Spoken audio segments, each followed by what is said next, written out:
Trump loyalist Marjorie Taylor Greene. She's voiced support for executing Nancy Pelosi. Is she fit to serve, and should she be on the Education Committee? I don't think we ought to punish people from a disciplinary standpoint, a party standpoint, because they think something a little bit different. Republicans let themselves be hijacked by Trump, and now Trump is gone and no one has stepped in, right? So we have a situation where the Republican Party is largely governed by whoever's the loudest. Hey everybody, welcome to the Muckrake Podcast. I'm Jerad Yates Sexton. As always, I am joined by the one and the only Nick Hauselman. We have a special guest today. We're going to speak with veteran journalist and the author of Volunteers Growing Up in the Forever War, Jerad Alexander, about, the effects on culture and countries when you have wars for longer than a generation, what it does to people, and how you end up with, radicalized people rushing the Capitol and joining militias and other radicalized groups. So that'll be in a little bit. But before we get there, Nick, we have to have a conversation about what's going on right now. It feels a little bit like there's some movement in terms of COVID relief packages.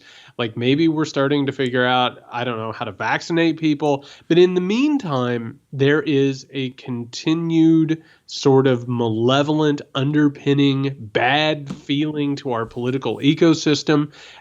We have the right, which is continuing to march off its fascistic cliff. God knows what Donald Trump is up to.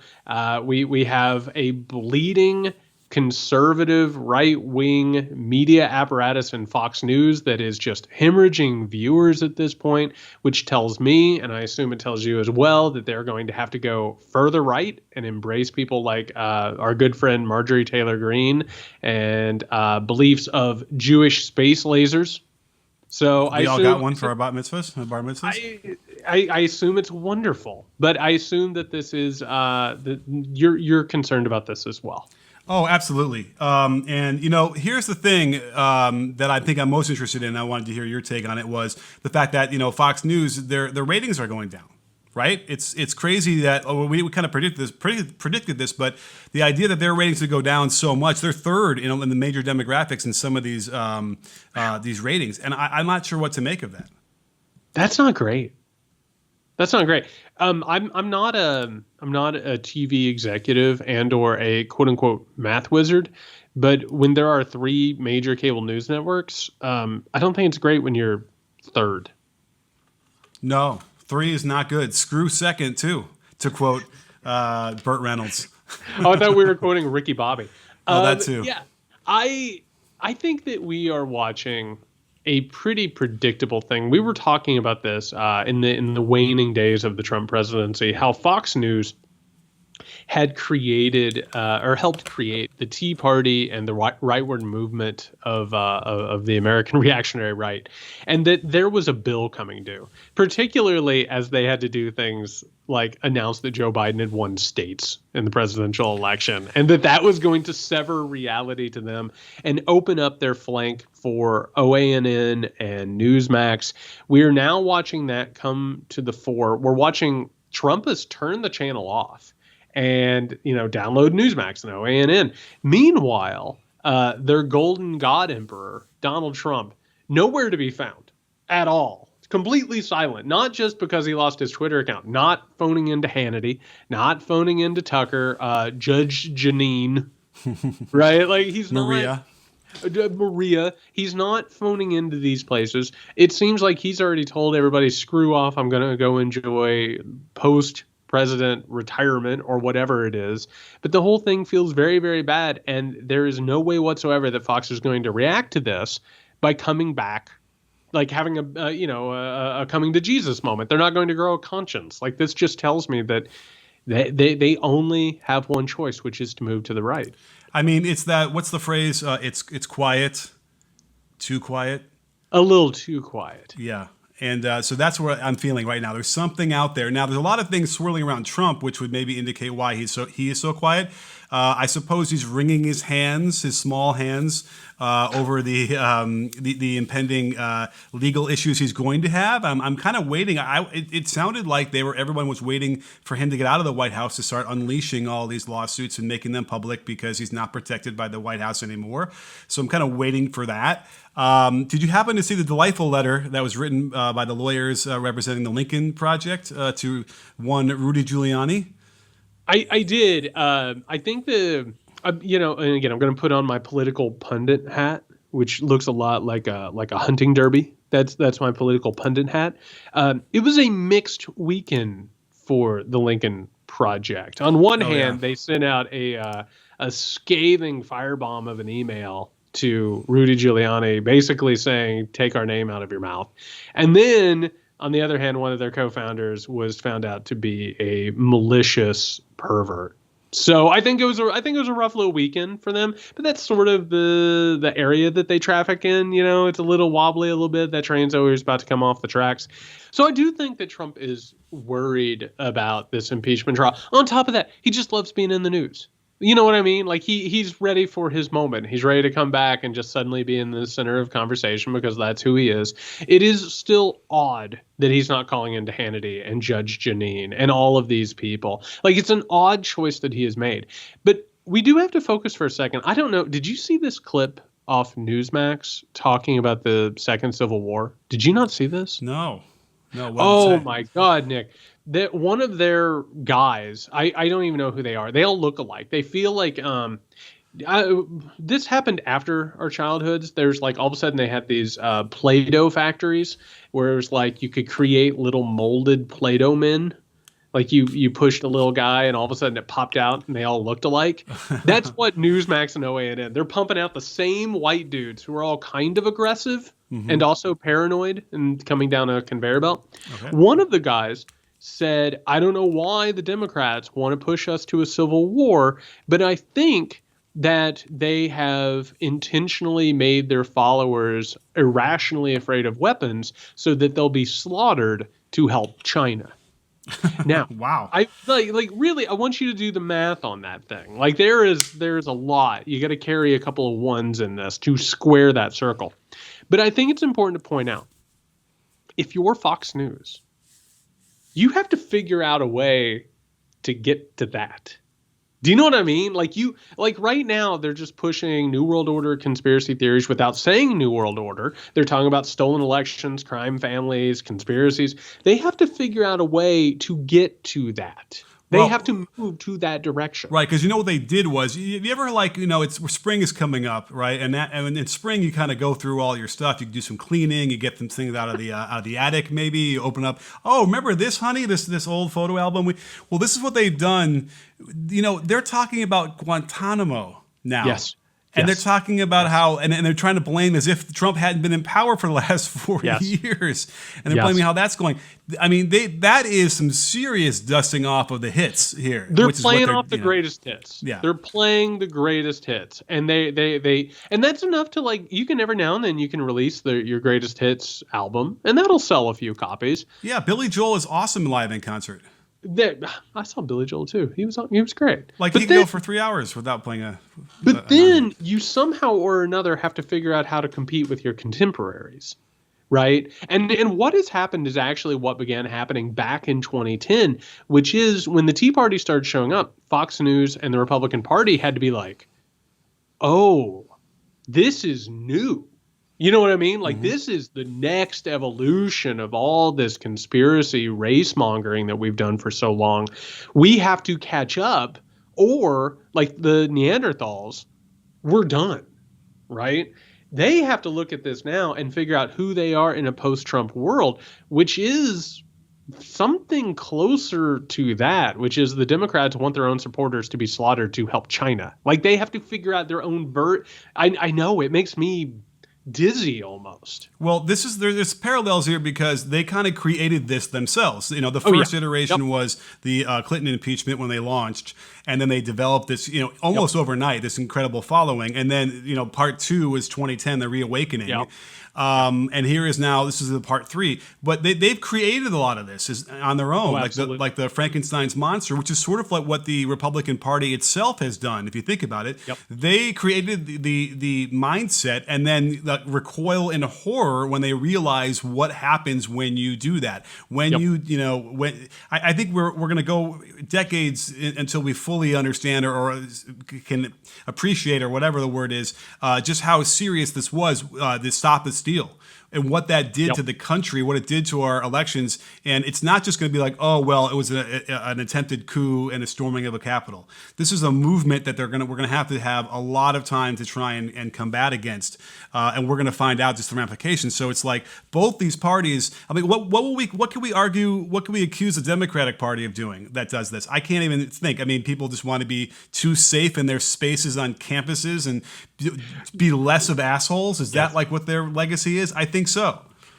The closest thing is what people like Barry Weiss or who's the one with Snowden? Glenn Greenwald, right? These people, and Yasha Monk, I think, does this too, which is like, it's like, oh, campus safe spaces. Pretty soon, if you say a slur or say that you're a woman or a man, they're going to pull out the guillotine or whatever. Like, they truly, honestly have tried to make a brand off of that. And, you know, you actually look now, and we talked about this not too long ago, is like this new iteration. You have your Marjorie Taylor Greene, you've got your Boebert, you've got your Cawthorn, you've even got Dan Crenshaw, who, by the way, we talked about his Avengers wannabe video of attacking, Antifa. And like now he's like, let's get to some civility, people. And it's like, oh, all right, Dan. All right, Dan. Thank you. You've had your chance. Why don't you sit down? The whole point is right now, Taylor Greene, Boebert, Cawthorn, they're not on Fox News right now. You know what I mean? Like they're kept away from it a little bit. When they start going on there, and what are the stories that Taylor Greene says? Taylor Greene says that, you know, the quote unquote deep state and the cabals are carrying off these big giant like false flag operations. They're killing people. They're trying to take your freedom. Boebert is telling a story, which, by the way, all this is stories. All of these are stories. And how many people can you convince to believe your story? Boebert is telling a story, which is, I have to carry a gun into Congress. And guess what? I'm willing to do it. And somebody needs to fight these people. And guess who will? This gal. I mean, that's literally the story she's telling. Fox News is going to go with them. They have to. They have to bring them on because they need new stars. They need the breath into this stuff. Bringing Karl Rove in isn't going to help anybody. Those old retreads, like you were saying, that's Mach 2, right? That's not even like 3. Like you're exactly right. We're on like version 3 of Fox. Well, and now it has to figure out what it is. Well, several weeks ago, they started experimenting with integrating, because, you know, remember what I've said when I've watched Fox News in those, you know, deep dives for days at a time. The daytime before the freaks come out at night is actually normal news, right? Like it sounds somewhat reasonable for the most part. Like, you know, they could pass. Yeah. But they've been injecting these Tucker Carlson and the hair guy, my goodness, Hannity's little couple minute inserts into these the regular news, and then they have to react to this. So you can see what they're already trying to do. And now they put Kill Meat out. Do you know when they did that before? Do you know when they did that before? No, but tell me. 2009, 2010 with a fella. Let me check my notes here, Nick. Let me check my notes here. Glenn Beck? Ooh. Glenn Beck? Did he have anything to do with the Tea Party? A little bit. A little bit? Did he inspire the Tea Party to believe in conspiracy theories and he became one of the singular stars of it? Yeah. He did. Yeah, that's what they had to do with him. They would bring him on in order to spike the day ratings, and he'd go on these shows that would report the news, and all of a sudden Glenn Beck would be there talking about Van Jones and Acorn and like plans to replace white people. Oh, yeah. And then they're throwing Kill Meat out there in this new morning show they're trying, and that's been tanking as well. So I get it, because remember, this is all about ratings. This is not about ideology at all, No. in any. Here's the thing: it's about ideology to the viewers, Yes. but not at all about for the producers and the people at Fox themselves. So there's no question that they have no issue. They won't have any issue going crazier. The only thing is, will the hosts have any problems with it? And I doesn't sound like they were. I mean, Maria Bartiromo at some point in her career was like respected, right? Yep. She was like the money lady, right? People liked her. She seemed reasonable, she is so far off the deep end. But you know what? The reason why she did this was because of money, right? She gets higher ratings and more money from Fox. It's almost like if you are a money person and you're looking at, well, how can I make more money? I want another house or whatever. This is how you do it, and there's no moral argument in your psyche about whether this is good or bad. And by the way, patient X for that is none other than the fish stick heir, Tucker Carlson. He was on NBC. Tucker Carlson has been fired from literally everywhere. Like this is I want to say his fourth or his fifth gig, because he gets fired constantly because he has like the worst face and he's a smarmy ass, And eventually what ends up happening is he ends up on Fox, and he has an incredible instinct right now of what these people want, which is they want Trumpian white identity, faux populism fed to them over and over again. And if you actually watch, Tucker's ratings are good. They still are really, really good. His show right now is the vanguard. It's the protector of Trumpism at the moment. And if you actually watch that show, it is nonstop perceived aggrievement and perceived persecution and conspiracy theories, white supremacy. And Tucker Carlson is going to get pushed to the moon, and he's going to bring Fox News right along with him. And I mean, like that's where this thing is heading.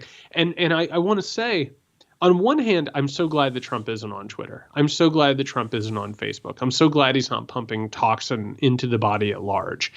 But for me, and I don't know how you feel about it, Nick, going back to the idea that it's a little too quiet, it makes me incredibly uncomfortable and anxious, knowing that there is stuff out there that is going on, conversations that are happening. And that report in the New York Times, if people haven't checked it out, they should, about the days between the election and the coup. If you go back and look at it, there are a lot of people around Trump who are trying to make illiberal democracy a thing. They're trying to destroy our political system in totality writ large. The fact that this is happening somewhere out here where I can't see it and I can't watch it makes me really uncomfortable. Oh, yeah. It's funny because you're talking about this, the other that we don't know about out there in the ether. Well, there's like 8 hours of video of Marjorie Taylor Greene that really I'm not sure has been released. There's more of that's going to come out too, which is even crazier because it's like the list is the craziest of Q conspiracies. Yep. And let's not to tie that with Trump. I mean, Trump completely backed her, as did Meadows and Jim Jordan. So she was in an early, because I kind of studied that this weekend too. There was a guy that came out and ran against her in the primaries and described how it happened, and they kind of tried a little bit of releasing these things to battle against her to try and win.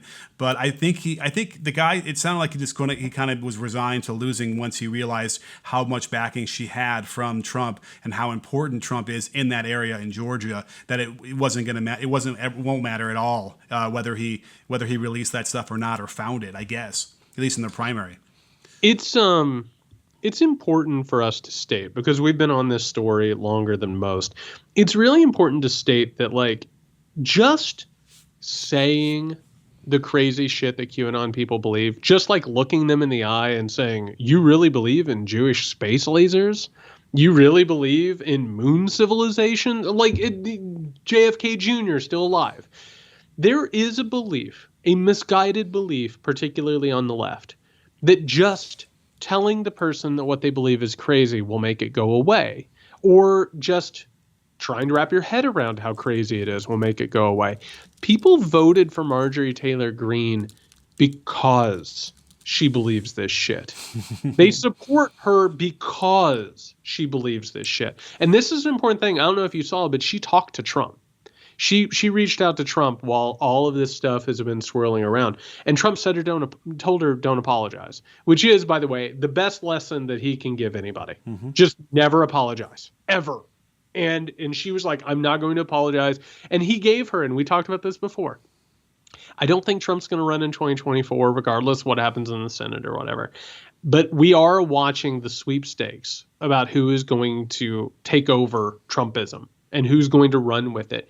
She got some daps. She got some points. She got some gold stars. She got some Trump coins, if you will, Trump ducats, whatever we want to call them. Like, this is what a certain segment of the population is looking for. Right. Now, this is the consequence, by the way, of a free and open society. It produces insanity, mass insanity, right? If you're in North Korea, like, they tell you what you have to believe, and most people are ultimately are forced to do that, right? We've seen people who've escaped, right, and they talk about it. And from when you're born, the way they raise you is you have to believe that Kim Jong Un is the supreme leader from God, whatever, that all this ridiculous stuff. But when you have an open society like this, it's going to breed this kind of insanity, and like in some weird way, in our First Amendment, defending, you kind of have to sort of like that has to be allowed to exist to some degree, I guess. I mean, I don't know how else to. And by the way, this is what their big grievance is that by calling them out on the insanity, that's silencing them. It's the next step toward fascism. Yep. So they want to make a direct connection between us saying you are lying and creating and destroying democracy. To them, this is the same thing that people the leadership in North Korea does, or China does, to silence, or Russia. You know what I mean? It's a very disarming way of arguing, which is completely intellectually dishonest, but it's very hard to get a footing to like come back from that. It's really, really important also on top of that, because you're exactly right that this stuff happens in an open society, but it also happens in an open society that starts to decay, right? Like where there's a massive problem. And we're getting ready to talk with Jerad Alexander about radicalization and stuff like that. But I just want to point out really, really quickly with Marjorie Taylor Greene, two things can be true at once.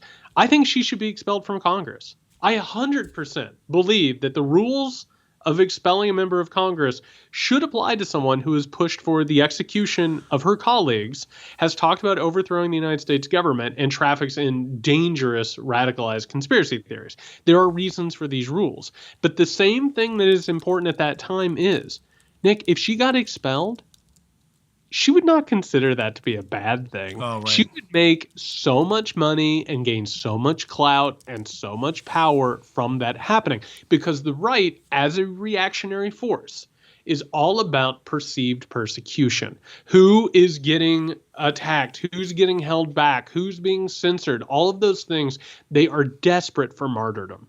And so both of those things are true at the exact same time. But that's something we got to reckon with and we got to figure out, because shared open society is hard.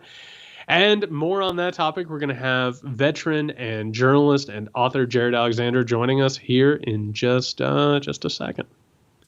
Hey, everybody. Welcome back. We're here with Jerad W. Alexander, who is a writer with works in Esquire, Rolling Stone, The Nation, Narratively, and elsewhere. He holds an MFA in literary reportage from New York University, Arthur L. Carter School of Journalism. He's the author of the upcoming memoir, Volunteers Growing Up in the Forever War, out in November.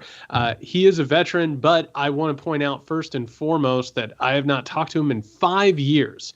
The last time I saw Jerad, we were hanging out and covering the Republican National Convention in Cleveland, Ohio. 3 of the weirdest ass days of my life, I have to say.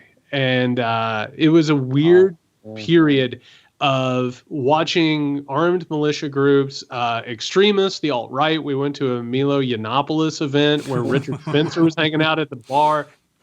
You turn one corner and Alex Jones would be there. We turned another corner and ran into Roger Stone.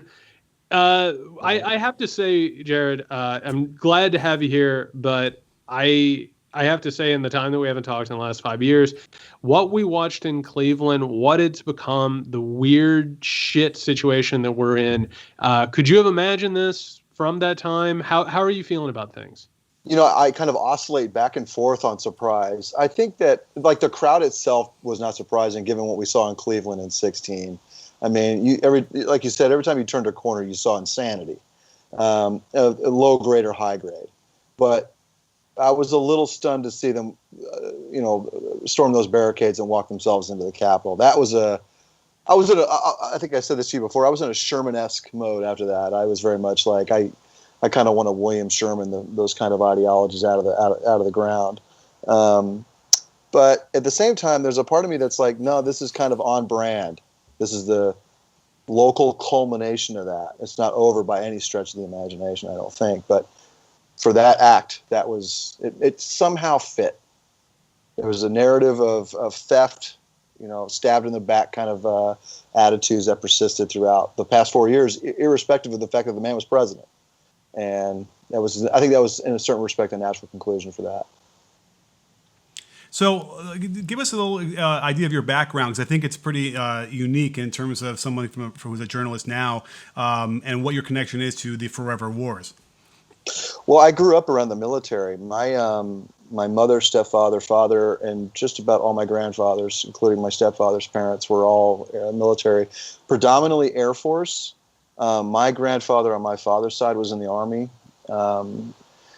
And so I just kind of grew up around it. The Gulf War was a huge chapter in my life when I was about 10. I have vivid memories of watching the footage of Tom Brokaw and Peter Jennings announcing the start of the air campaign. My stepdad was in the UAE for that. It was the first time he had ever been deployed. Deployments were not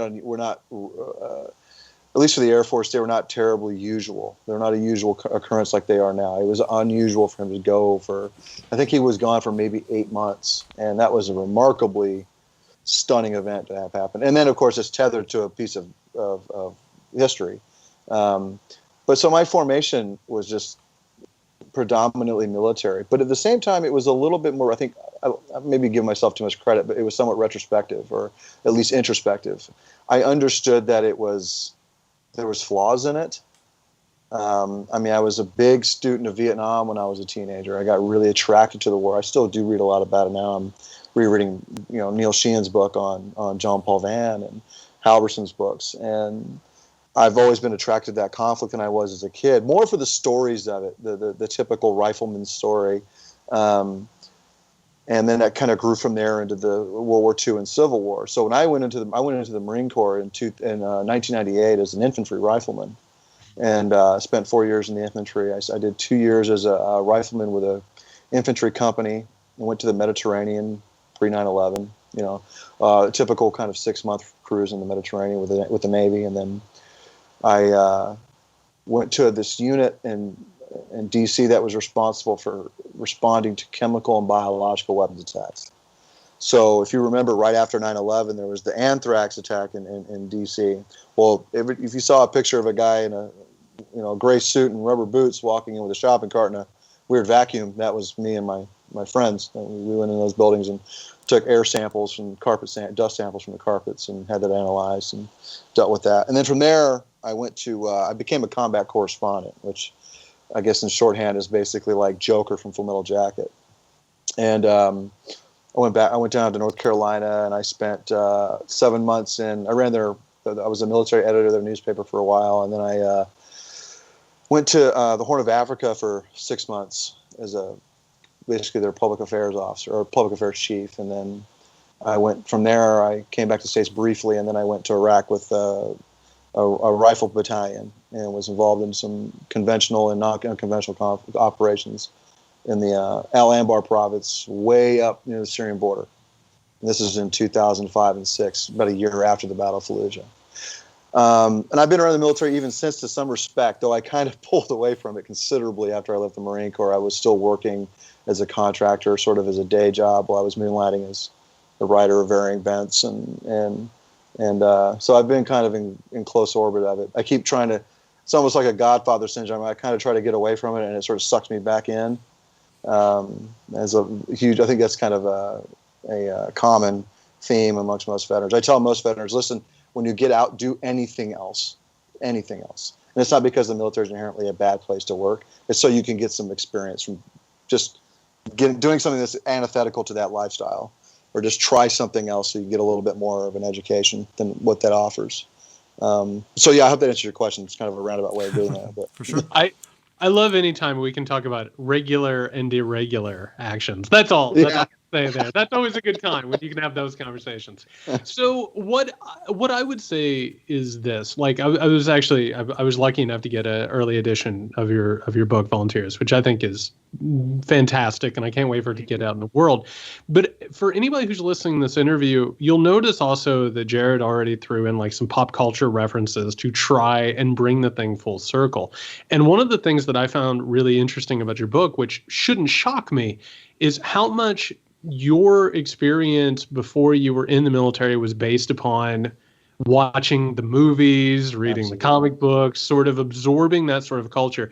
And we had the cartoonist Nate Powell on, who was talking about the rise of fascism through popular culture and through the Forever Wars and all this stuff. And you write in the book about how you had this idea about the military and what it was. And then, of course, you get ready to go to Iraq and you know that it's a wrong-headed war. You write at one point, you say that this was a failure of diplomacy, a failure of foreign policy, right? And you go anyway. Can you talk a little bit about the narratives of service and the military and sort of the reality of it and what that is for somebody who goes from one to the other and what that does for a veteran or somebody who serves?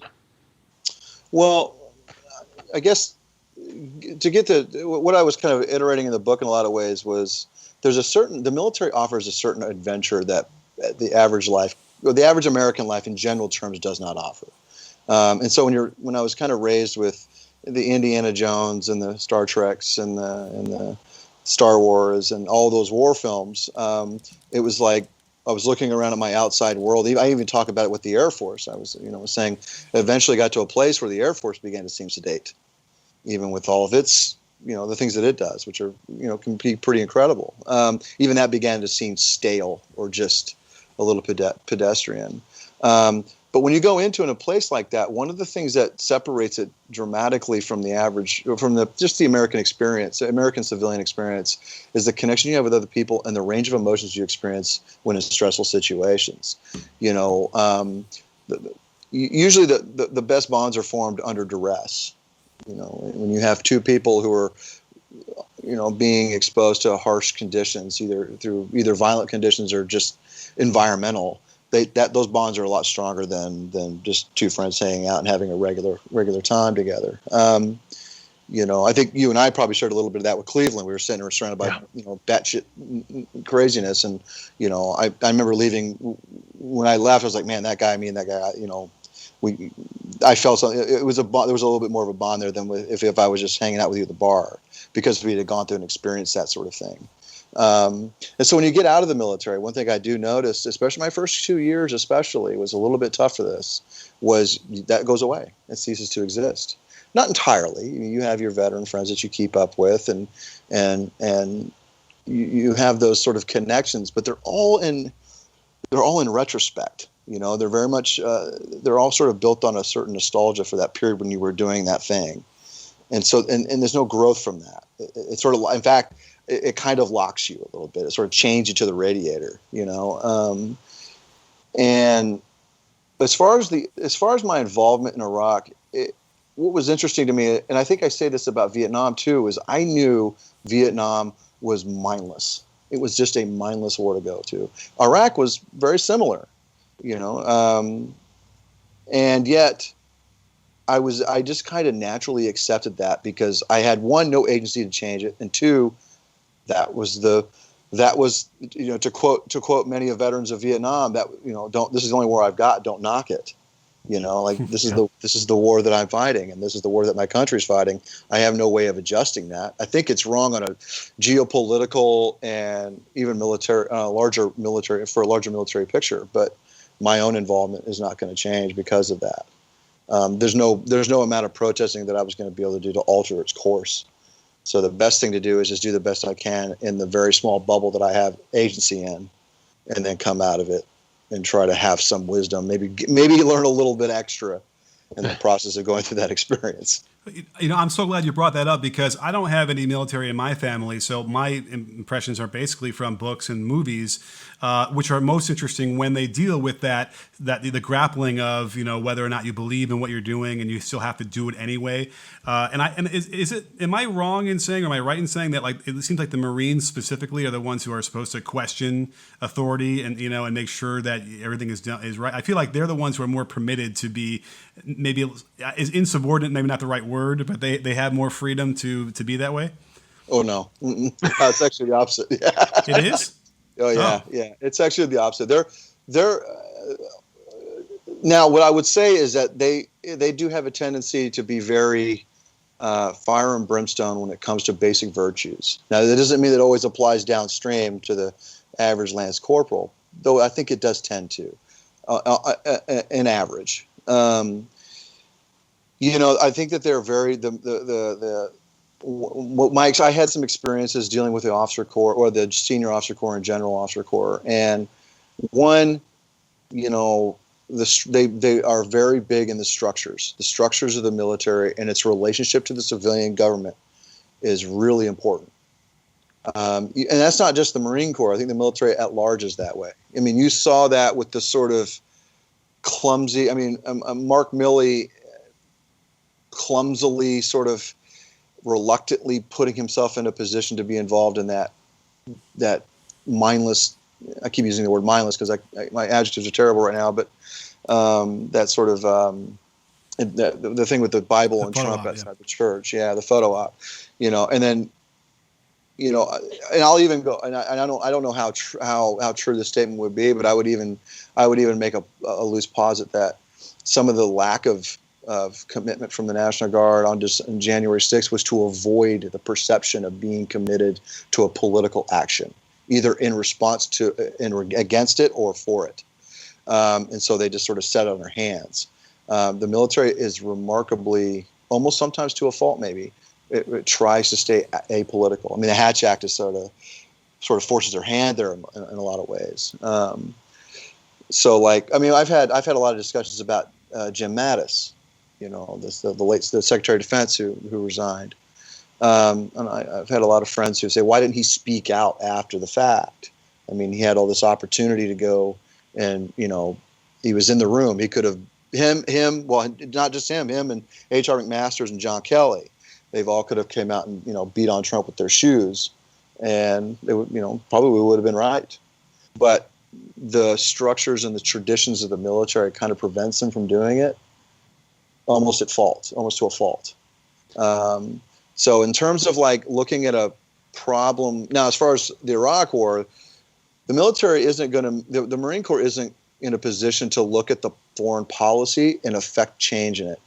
They're going to get a directive from top that says, all right, listen, I need you to commit 2 Marine divisions and I need you to sack Baghdad. And, and I need you to plan for post-occupational or not, or in this case, not plan for post-occupation, post-occupational efforts. And so that's what they did. They said, okay, well, I'm going to bring over the 1st Marine Division and bits of the 2nd, and we're going to go up Mesopotamia.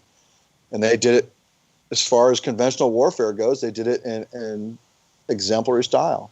Now, everything that came after that was a disaster, and there are articles of pop culture that sort of point to that. If you ever seen Generation Kill, the adaptation of Evan Wright's reporting from the 1st Reconnaissance Battalion, he does a very good job of showing the Marines' attitudes, including junior officers, where they were effectively saying, we have no rules of engagement here. What are we doing? Why are we doing this? And are there strictures coming down from high that can guide our decision making? Because right now we're losing this in the long run. So there's a certain, not quite dogmatic, but there is definitely a compartmentalizing of dissent, if you will. So I'm really glad that you phrased it like that at the end, because there's something I feel in all of this that has to be said, which is, not only was the Iraq War mindless, but it was part of a larger geopolitical strategy, right? It was about American hegemony. It was trying to secure resources and revenge. The idea of revenge, whether real or imagined or some sort of quixotic type of thing. A thing, and hearing you talk about this, I think is one of the reasons why we're having this conversation with you, is because you looked at the contradictions and were like, could I learn something from this? I think a lot of people who go through this, when they go through a war that they necessarily come to become disillusioned with, like let's say a Timothy McVeigh, who leaves the Persian Gulf, right? And believes that he went to war for no reason. He feels completely isolated, and he finds comfort with other veterans, paramilitary groups, extremists. We have now had wars that have gone on, God knows how long you could even say, whether or not they're over or not, they continue. We have veterans who haven't been taken care of. They haven't been given their necessarily their pay, their health coverage, all of this. Now we've reached this point where the American experiment is in real trouble in a lot of different ways. We have a lot of disillusioned veterans who are here at home. A lot of them obviously are joining these extremist groups. We had a ton of veterans involved with paramilitary groups storming the Capitol. If you actually watch the video, and I assume you could tell more than I could, they were organized, trained, they were using nonverbal communication. There was a lot going on in that operation. Can you talk about the consequences of having wars like this for so long and having veterans who aren't necessarily taken care of or valued, and what that eventually leads to? Well, it's funny because I think that America, over any country in probably modern history, America has been given examples of how not to, if you excuse my language, how not to fuck this up. Yep. Like the Vietnam War, they get signals from the Ho Chi Minh appealing to Truman and the French involvement in Tonkin, right? Persian Gulf War is a signal to the American policymakers not to invade Iraq later. And yet they do exactly the opposite. So that's one aspect of it. Timothy McVeigh, it's funny because I've been reading up on him a little bit, and I always thought that it was ironic that he had such a disenfranchised view of that conflict, because even the people that were in it, generally speaking, understood their mission, they understood their objectives, and they accomplished them, and they came home victorious. So it's almost like I almost sort of reduce his motivations to him singularly, or just that group of people, very, very small group of very cynical and with a very dystopian outlook of the country and the country's involvement overseas. Now, we can look at the Forever War, and we can look at Vietnam as analogies to each other, right? Or you can use Vietnam as an analogy, right? Like after Vietnam lasts, the major ground combat operations last 8 years, and they come home from that. And they have this sort of stabbed in the back feeling. They start to mobilize into these John Birch Society type organizations, though John Birch predates it, obviously. But that, they start organizing into these paramilitary groups. They have this very cynical attitude about the military, or about the country. They kind of feel that the culture is weakened. I'm sure it's got a weak culture and that sort of thing. And I'm sure you hear a lot of this. You see a lot of similarities to Weimar Republic. Yeah, you hear the same kind of languages coming out of those organizations, and so. But I think that a lot of the disenfranchisement, or a lot of the attitudes of veterans who find themselves aligned with far right extremist groups, has something to do with that lack of that disconnection they feel when they come home and they leave the military. Is you're around a group of people that are like-minded. The military does have a tendency to sort of value strength above nuance, and so that is kind of a conservative mentality. I mean, I think the military is predominantly conservative, and I think it's conservative for that reason. It has a tendency to view strength as a virtue rather than intellect.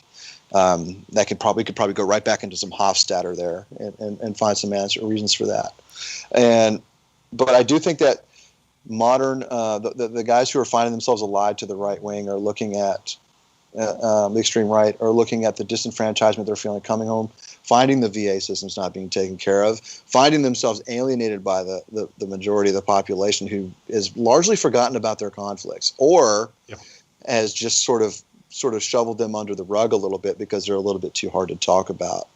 Yeah. And those kinds of groups have a tendency to recruit based on those principles a little bit, I think. And it's a natural fit. Now,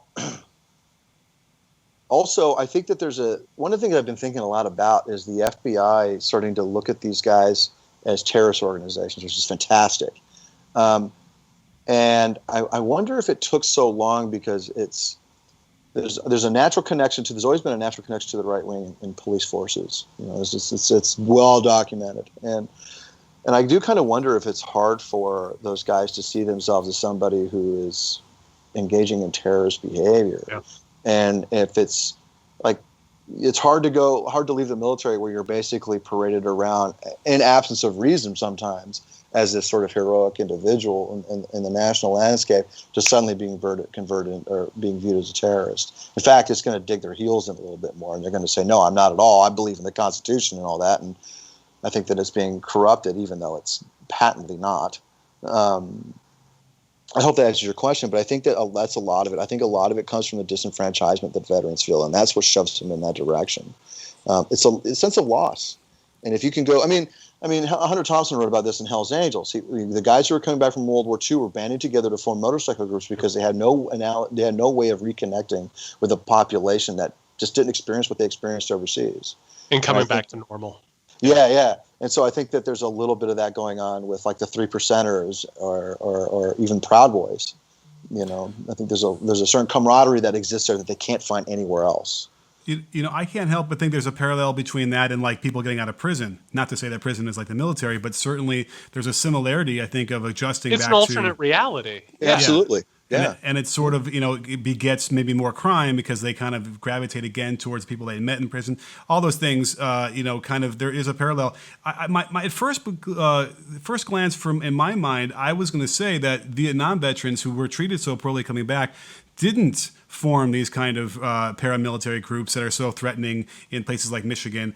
But I think what you were just saying was that there is a direct connection between that and what we see now. So I just wanted to explore that for a couple sentences. Is that really is true where that was happening, where it was, would those kind of groups in the 70s and I guess maybe into the 80s be considered the same kind of radical, terrorists that we would consider them now? Absolutely. I think there is a direct lineage to those things. I think the core formation of the groups that existed, the militia groups that existed in the late 70s and 80s, is the nucleus of what is there now. I mean, because it doesn't diminish. In fact, it only grows, even prior to 9/11, right? I mean, Timothy McVeigh, the Ruby Ridge, and I'm not going to say Waco because that was more religious based, but they loved having Waco as like a second example. Right. It in, yeah. Though I doubt David Koresh would even remotely consider themselves tethered to that. I don't think that would be a fair assessment. But you're right; they would use those two in conjunction with each other to motivate their actions. I mean, that's how Timothy McVeigh blows up the building in Oklahoma City, is based on those two events. But that core predates the 90s, definitely. So the only other place it could have come from is Vietnam. I think it's also interesting, too. I mean, what we're currently watching, I mean, every major military campaign has always had an equal and opposite reaction when the people come home, particularly if there's not some sort of achieved goal. Do you know what I mean? Like if there's some sort of a frustration or some sort of a political tumult. I mean, because in order, and a lot of what we talk about on this podcast is we talk about the difference between actual reality and actual politics and like the narrative, the sort of story that you tell people to mobilize them. The story for Afghanistan and especially Iraq was this neoconservative Straussian idea. Right. We have a crusade and people love crusades. It doesn't matter if they're real or not. But the problem is the crusade and the narrative of the crusade only lasts so long. And eventually it has to be replaced by something. And eventually people start wondering, what in the hell are we doing, in Jerusalem right now? Why are we here?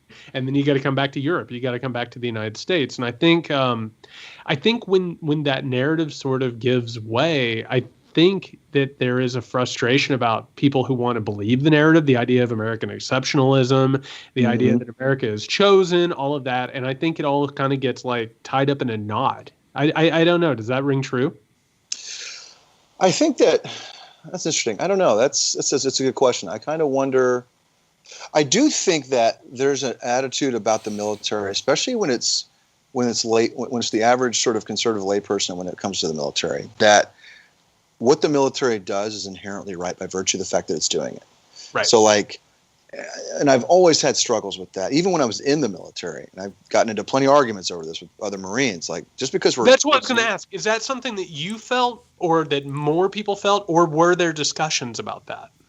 There were not many discussions about it. Usually, you tend to, it wasn't a lot of. I won't say that there was. Our thinking about it was very local. You know, especially in the enlisted side of things, we weren't really considering the things we had no control over. It was more just like, well, I got these few blocks to patrol. Can I, what can I do to be a force of good in this, generally speaking? And most Marines I met, and most Marines I ever worked with, were trying to be a force of good in a specific place. But what's interesting is that I think that this has maybe been one of the first times I've ever seen in the conservative circles where they were just as much about leaving a conflict as liberals were. Like, nobody wants to be in Afghanistan anymore. Yeah. Nobody wants to be in Iraq. Nobody wants to be in Syria. And it's funny how it's become this sort of ping pong that gets batted back and forth between both wings of our government, right? It's, this guy made a promise to get us out of Afghanistan and he's not doing it. And then the ball bounces back to the victor of that election. And, well, that guy didn't get us out of Afghanistan, though he promised to do it. And meanwhile, the wars are continuing unabated. Now, the troop levels are incredibly low comparatively, but that doesn't mean that the reasons for the fact that we're still there and we're still involved in some military capacity is that those are still there. Those haven't gone away, and nobody seems to know how to do it. And there's a kind of a sort of a Gordian knot in a lot of ways. If you pull the guys out of there entirely, there are political ramifications to that because we've been there for so long and because we've screwed the place up so bad. ISIS is an example of that to a certain degree. I was a believer getting out of Iraq, and I still kind of am.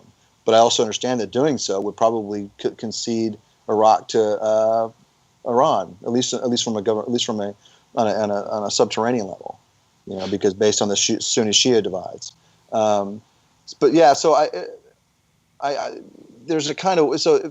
But as far as like the veterans are concerned, I don't think that there's a lot of animosity, at least from what I've read, a lot of animosity over the fact that the wars are technically lost in terms of, as being used as a weapon against something, against an ideology. We gotta let you go, but I have to ask you something, which is among like the people you served with and the people is QAnon a thing? Are you watching the people that you've known and you've served with like fall under QAnon, or is this something that it feels like it's outside of? Thankfully, no. I think that the people that my veteran friends are stunningly in opposition to that. I got a few track groups that I'm in, and I keep a loose tie on with some others, and they think a lot of it's nuts. They're just patent nuts, and my a few of my veteran friends are very much like they're on the side of the government here. They're very much like, you don't get to walk into the Capitol building and start demanding heads because you lost an election. And so I even have a couple of guys who are friends of mine who are in the Army who are like, I would be willing to be in defense of that violently. I don't think that that's right to do, and I would defend the institutions before I would defend those people. Really quickly, I'm curious, around 9/11 is when we noticed, and then beyond that, where quotas weren't necessarily being met by the military for recruiting, and they had to maybe perhaps lower the standards, is what I'd read about. And remember, I was teaching in high school, and they would bring these big buses in to recruit people, which you don't normally see unless there's moments where they need more, soldiers. So I'm curious, you kind of bridged that gap between like around 98 and then past 2001 in a way that, did you see there was, and I wonder if that could connect to Q as well, because perhaps the younger, people in the military now are more susceptible to that. But the question I was asking was, did you experience firsthand any kind of notion of a lessening of the standards of who would get into the military and how that might have affected how everything was processed after that? Not really, no. I never saw anything like that. And I do know that the Marine Corps never really had too much trouble keeping an enlistment quota. Granted, their quota was always lower. Okay. They don't need as many people. I know the Army may have had some struggles there. I don't think it ever got to the level of Vietnam, where you had, the Army basically recruiting, people very low on the mental spectrum and making some really ugly decisions there. I don't think it ever got to that point. Okay. I think I never saw anything like that in the field. Certainly, everybody that I was there with was pretty good at what they did.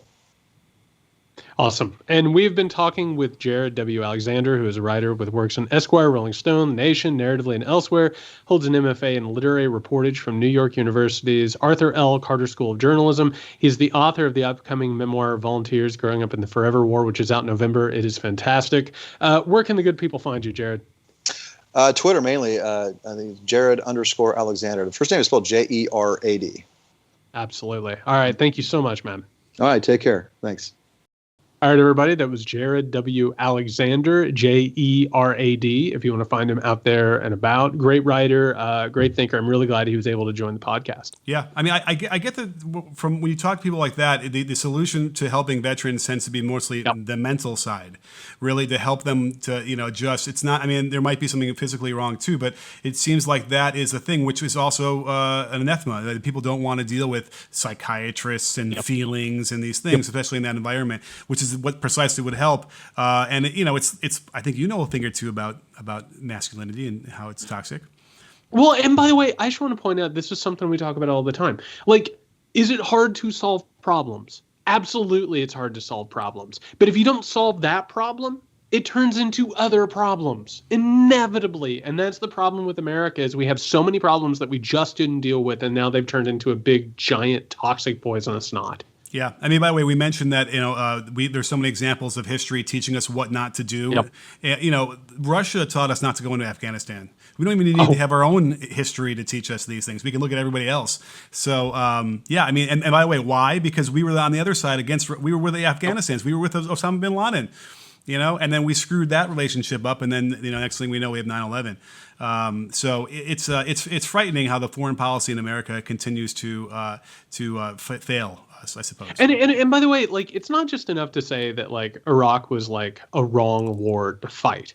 We have to talk about the fact that we had an entire generation of people involved in these wars. We spent trillions of dollars. We had all of this stuff happen. That doesn't just occur in a vacuum. Right. You don't just go into one country after another and put, thousands of young men and women in danger. And then suddenly you just wake up and you're like, oh, everything's fine. That wasn't even a big deal. It changes everything. Oh, by the way, the 2008 crash, is deeply affected because we were stuck in those wars and had been stuck in those wars for 5 years previous. So absolutely. And then that's when, you could argue that someone like Osama bin Laden won. He embroiled us into two wars and trillions of dollars, and now got everybody angry at each other in a civil unrest. It's a mess that we're still not recovered from. No, it's going to take a long time and a lot of hard looks in the mirror, but we are happy that you are involved in listening to the show. It means a lot to us. We're trying to look in the mirror. We're trying to understand this. We're trying to deal with actual larger problems so we can start to untangle that knot. A reminder to everybody, we do have an additional bonus show on Fridays. All you have to do to access that is to become a patron over at patreon.com/muckrakepodcast. You'll get that, all kinds of other stuff. You will get a first glimpse at our audio documentary, A Crisis of Confidence, that is getting ready to come out. So all you have to do is go over to patreon.com/muckrakepodcast. In the meantime, you can find Nick over at Can You Hear Me SMH. You can find me at JY Sexton. Until then, everybody, stay safe.